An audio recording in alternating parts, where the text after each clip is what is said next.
तो फ्रेंड्स आज मैं बहुत इंटरेस्टेड टॉपिक लेकर आई हूँ और आपको पता है कि मैं नर्सिंग में हूँ तो कुछ ना कुछ हेल्थ के रिगार्डिंग ही होगा, जैसा कि आपको इमेज में दिख रहा होगा।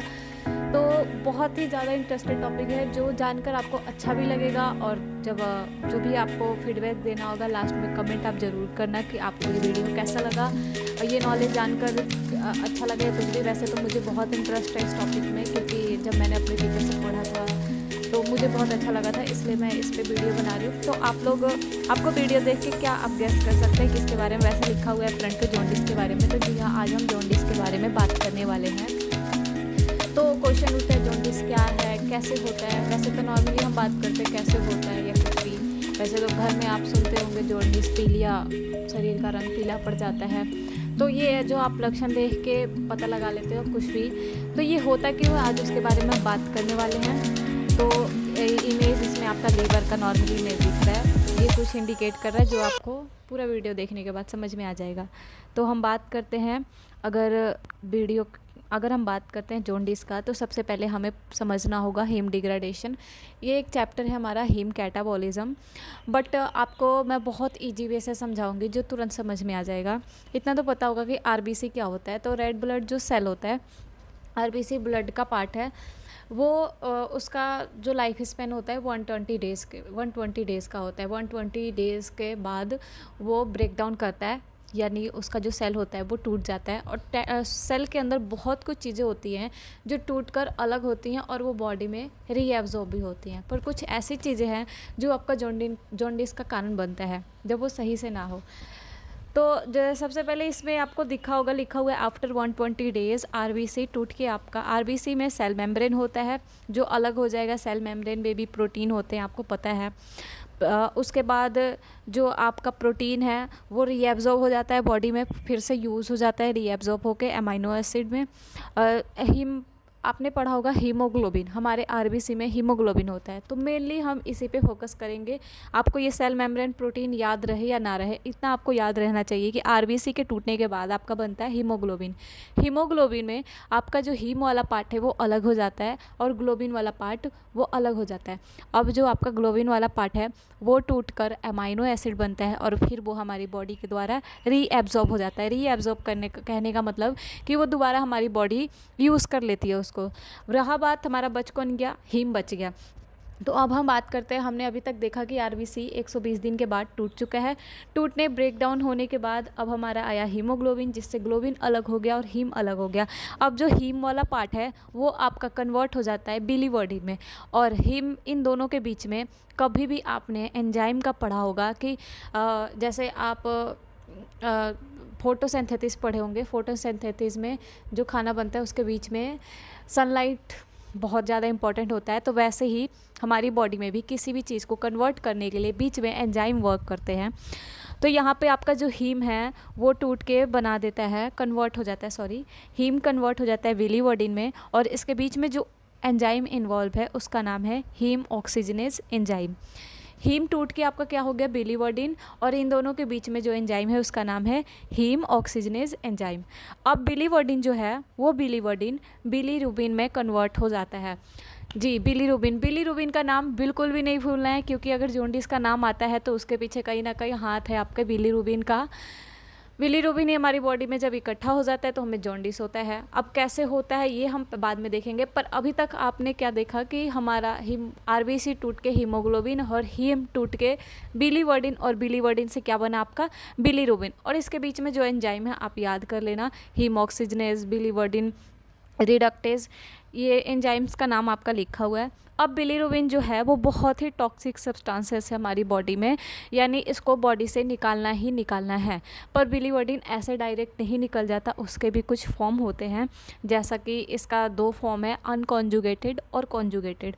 जो अनकॉन्जुगेटेड बिलीरुबिन है उसको वो अभी जितना भी टूटने का काम हुआ है ये हमारे कहाँ पर हुए हैं, ब्लड वेसल्स में चल रहा है काम। अब हमारा जो बिलीरुबिन है वो जाएगा लीवर के पास, पर लीवर के पास वो डायरेक्ट नहीं जाता है, उसको कुछ ना कुछ सपोर्ट चाहिए होता है बिलीरुबिन को लीवर तक जाने के लिए। तो वो सपोर्ट मिलता है एल्बुमिन। एल्बुमिन एक प्रोटीन है जो बिलीरुबिन के साथ कंबाइंड होता है, जिसको हम बोलते हैं बिलीरुबिन एल्बुमिन कॉम्प्लेक्स। ये बाइंड करके अब कहाँ पर एंट्री करेगा, ये आपका एंट्री कर जाएगा लीवर में, और लीवर में जब एंट्री करता है तो वो अनकॉन्जुगेटेड फॉर्म में होता है। किस फॉर्म में? Unconjugated form.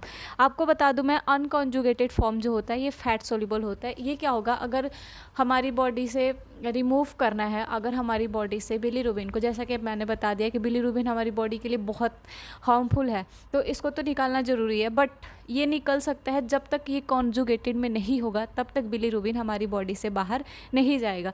तो बिलीवर्डिन को बाहर निकालने के लिए, बिलीरुबिन को बाहर निकालने के लिए उसको सबसे पहले हमें कन्वर्ट किस में करना है? कॉन्जुगेटेड में। पर अभी तक हमारा बिलीरुबिन कहाँ तक है? अनकॉन्जुगेटेड फॉर्म में, और कहाँ पर है? आपके लीवर में।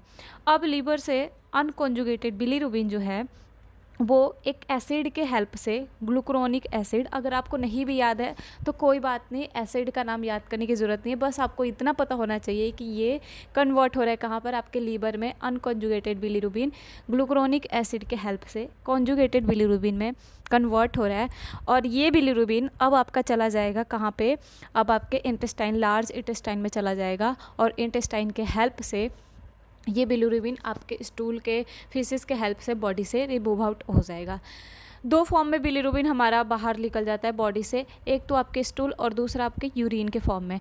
जैसा कि आपने स्टूल और यूरिन का नॉर्मली कलर येलोइश देखा होगा, हल्का पीलापन होता है, तो ये जो पिगमेंट है, ये पिगमेंटेशन होता है बिलीरुबिन की वजह से ही।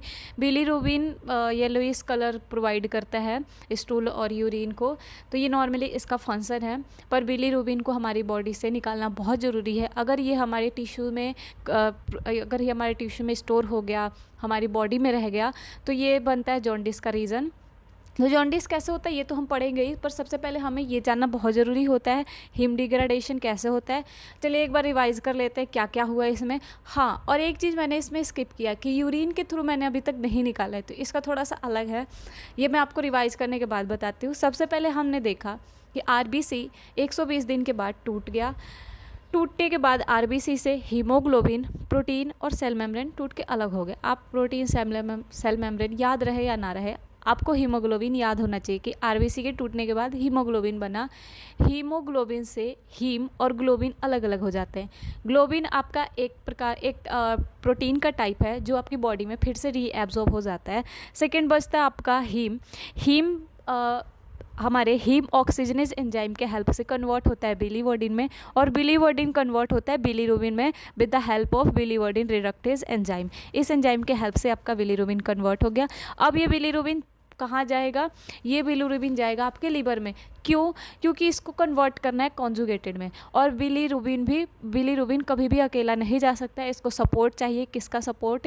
एल्बुमिन का सपोर्ट चाहिए। तो एल्बुमिन बिलीरुबिन के साथ बाइंड करेगा और फिर उसके हेल्प से वो लीवर में एंट्री करेगा। लीवर में एंट्री करने के बाद अब ग्लूकुरोनिक एसिड इसका वेट कर रहा है कन्वर्ट करने के लिए, तो ग्लूकुरोनिक एसिड इस पर वर्क करेगा। उसके बाद आपका अनकॉन्जुगेटेड बिलीरुबिन कन्वर्ट हो जाएगा कॉन्जुगेटेड बिलीरुबिन में।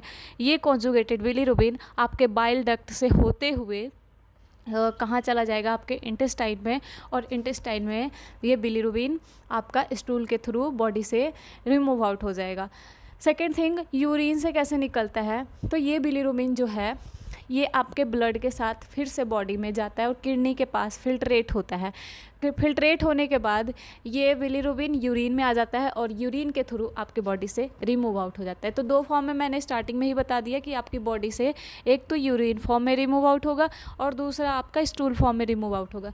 तो आई होप आपको ये टॉपिक अच्छे से क्लियर हो गया होगा, क्योंकि मैंने बहुत ही ईजी लैंग्वेज में इसको बताया। अगर आपको अभी भी कोई डाउट होता है या कुछ भी क्वेश्चन होता है तो आप मुझे वीडियो में कमेंट कर सकते हैं, मैं आपके कमेंट को पढ़ के रिप्लाई कर दूँगी कि इसका आंसर क्या हो सकता है। पर अगर इसमें, हाँ, इसमें एक चीज़ लिखा हुआ है आपका नीचे नोट में, कुछ पॉइंट्स लिखे हुए हैं, ये आपको मैं तब बताऊंगी जब मैं आपको जॉन्डिस के बारे में बताऊंगी कि जॉन्डिस होता कैसे है। पहले अगर ये आपका टॉपिक क्लियर है तो मैं आगे बहुत ही जल्दी जॉन्डिस का भी टॉपिक डाल दूंगी।